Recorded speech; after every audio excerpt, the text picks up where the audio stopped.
Tonight's special guest is David Fisher. David is a journalist with the New Zealand Herald. Over the last 2 years, David has reported and kept track of the Dotcom saga. It is such a complex and fascinating story that David has just kept writing and has produced a new book called The Secret Life of Kim.com. Tonight, 3 lucky viewers can each win a copy. We welcome David Fisher as our special guest on The Beat Goes On. David Fisher. Hello, how are you? Welcome from the New Zealand Herald. A wonderful newspaper, isn't it, David? That's a tremendous newspaper. And you're here today, you have a book in your hand, and it's going to be a sensation in New Zealand, this book, because it's called The Secret Life of Kim.com. That's right. Now, David, there can't be any secrets left about Kim.com. It's been in the papers for... he's just everywhere, isn't he? There's quite a bit of backstory and quite a bit of inside story that's never been told. Those are the secrets.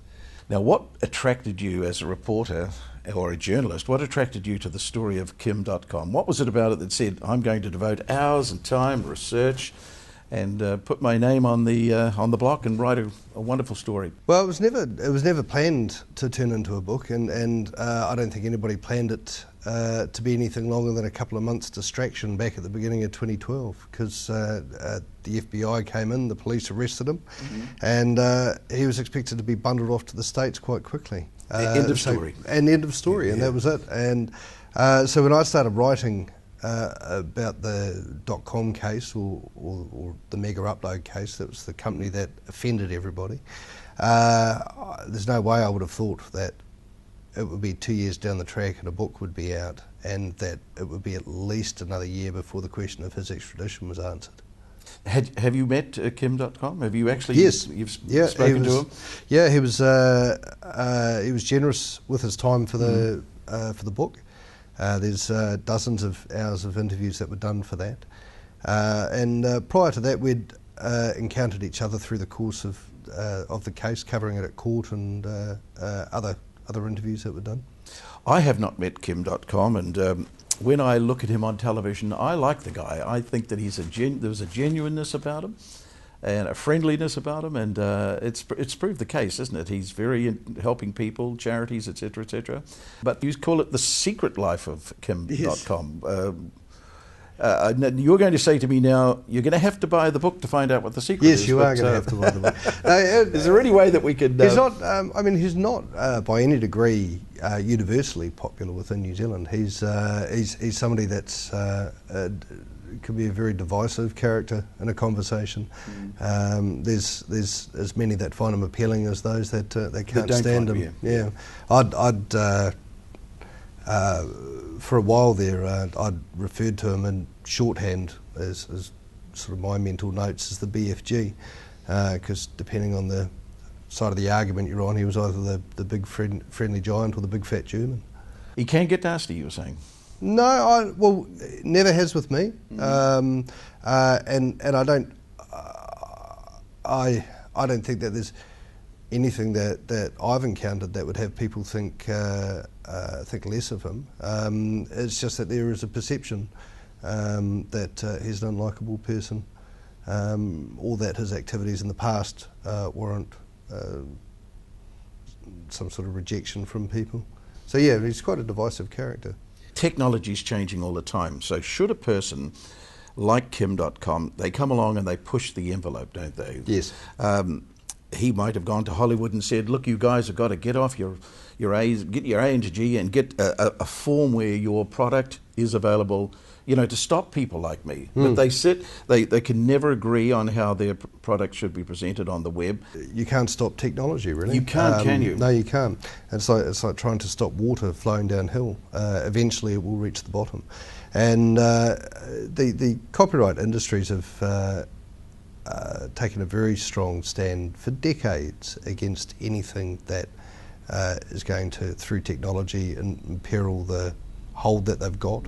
And that goes right back to concerns that they had about video players. Video recorders were going to bring television and Hollywood crashing down and destroy them.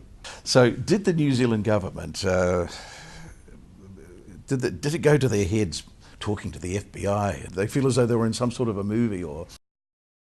I struggle to think what it was that did do it. You know, it's gone all wrong, hasn't it? It's absolutely inexplicable to me that you would get such experienced people making such odd mistakes. And I think one of the things that we got confused about, and that we are confused about, is from a national perspective or in an international stage, what is friendship and who our friends are. And we were about as friendly as you could possibly be to the US, and they took as much advantage of it as they possibly could. Could a couple of friendly bobbies just gone up to his front door and knocked on the door and said, "Hello, Kim"? Well, they did the day before. Did they? And this is one of the astounding things, is that it was one police officer. So amid all these concerns that they had, and the reason that they needed to use the special tactics group that we used to defend ourselves from terrorists, amid all of this fear and concern, they sent a lone police officer up to the mansion to go and do a surveillance job. And they gave him a pen inside which was hidden a video recorder. And they had him secretly tape the inside of the mansion and the approach route so that they would know which way to send their anti-terrorist squad in. And so he did do that, and he was welcomed inside and sat down and had a meeting with Dotcom. That he did, he had a cup of tea. Dotcom, bizarrely, having seen the car that he turned up in, offered to buy him a new car for his community constable's car. A Lamborghini, of all things. And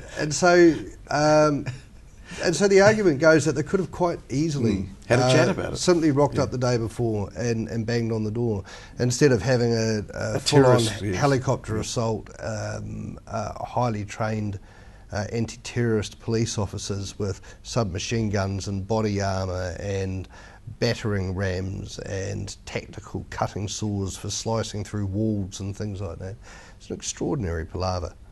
Where do we stand today? Where's the case right today? We're in we're in December 2013. Where does it stand today? So the next steps, or where we'll see it go through 2014, and this is going to be interesting, 2014 being an election year and this being an issue that's caused the Prime Minister some discomfort already.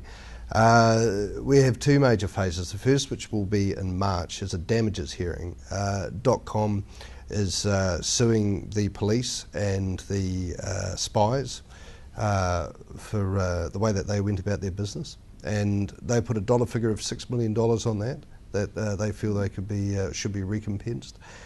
So that will be in March, and the thing that's going to be very interesting about that is through the course of the court process, they've drawn quite a bit of information from the various agencies that I would imagine will probably cause some discomfort when that's made public. Then the other phase of it comes in April, although that's looking a little uncertain, and that's the extradition hearing. And that should be the hearing at which we finally know whether or not Dotcom's going to hop on a plane and go to the States and face trial, or whether he's going to be in New Zealand as a resident and raise his family here. That's looking to be put off again, as it has been again and again since 2 years ago when this first kicked off. And will you, as a result of that, probably bring out The Secret Life of Kim.com Part 2? Would you? There will be an ending. There'll be The More Secret Life of Kim.com. The More Secret. You couldn't have picked a more interesting subject to write your first book. What's the response been so far to people that you say to them, "Look, I'm writing a book," and they say, "Who about?" and you say, "Kim.com." What sort of response do you get? Well, it's that divisive aspect again. Some are fantastic. I can't wait to read about it. I think he's tremendous. And I see this in people where I can recall when his twins were born, going into Auckland City Hospital to see the twins and see his wife Mona, and people are stopping him in the hallway shaking hands. So there's been people like that have been very keen to read it, and then there's others who have a different view and want to read it to see what that mongrel said now, or not read it, of course. Is in the physical realm, is he a commanding presence? He is a big man, isn't he? He's 6'7". He's 175 kilos. Wow. He's from a physical perspective, he's a very large, very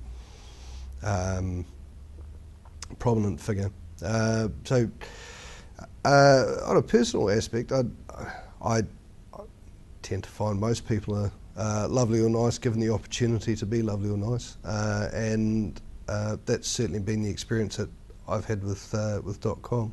People are going to have to purchase this book, aren't they? Yes, they will. To find out the secret, and the thing is that it's available in all good bookstores. That's right. You won't find it in any bad bookstores, but you'll find it in all good bookstores. I don't know if there are bad bookstores. They're all good. Okay. What else? What other ways can you purchase? It's on Amazon. It's on Amazon. Okay. Yes. So there's an ebook that you can buy through Amazon, and the ebook has hundreds of painstakingly affixed links to documents that underpin the arguments that are made in the book or the interviews that are carried out. What about our wonderful viewers having a chance to win 3 copies of The Secret Life? Absolutely. Yes. So we need a very intelligent, searching type question that they put in the subject line when they enter the competition by emails. How many kids has he got? How many kids? How many has he got? He's got 5. 5 children. Well, there we go.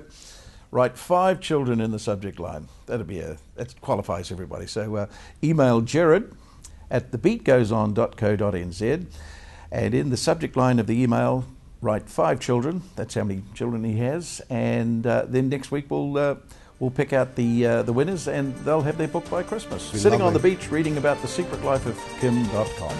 Thanks for coming in today, David. Thank you, Jared. And best of luck and many millions of sales. Yes, I do hope. Thank you. Thanks.